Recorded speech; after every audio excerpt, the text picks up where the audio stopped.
When you write a cookbook, do you actually try the recipe out for the first time when you're putting the book together, or you've already done the recipe and you already know it will work?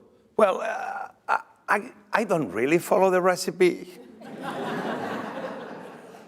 I don't think I ever follow the recipe.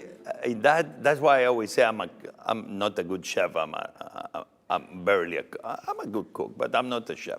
I don't follow the recipe very well. Why? Because it gets boring. Repetition is great, and in mathematics and in physics, if physics repeats itself, because when it doesn't, it's when, wow, we discovered something new.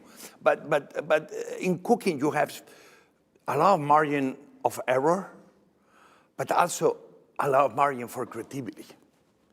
It's what makes cooking fascinating, that you can fail or you can succeed, sometimes by a gram. And that's the difference between failure and success. And I always say, when you fail in cooking, say, stop complaining and just change the name of the recipe, which is the name of my new book.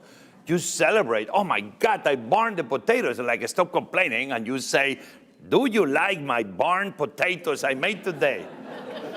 And it works usually, because it's very difficult to make something like this inedible. Anybody can cook something. Everybody. To make something inedible, you have to try hard. Really hard.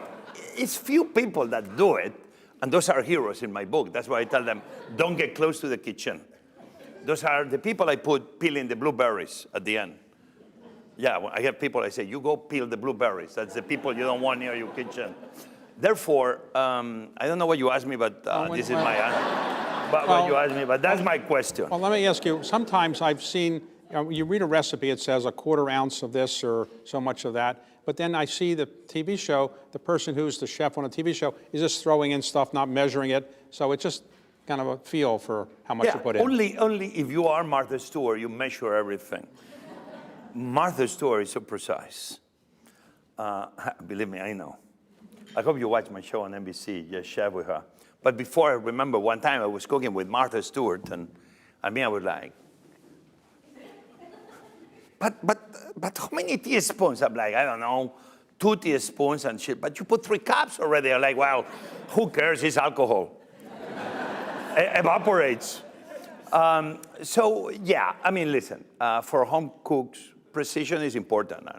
And I want to say that the team that works, and many of them are present here today, and I think Sam, so I love you guys, but they work very hard to make the recipes really, really precise. But that's a matter of how well you write the recipes. Every time anybody reads through a recipe, if I give you a recipe, all of you, and I put you in different kitchens, the outcome of the recipe is going to be so different from each one of you. And this is the fascinating thing about cooking. Fascinating.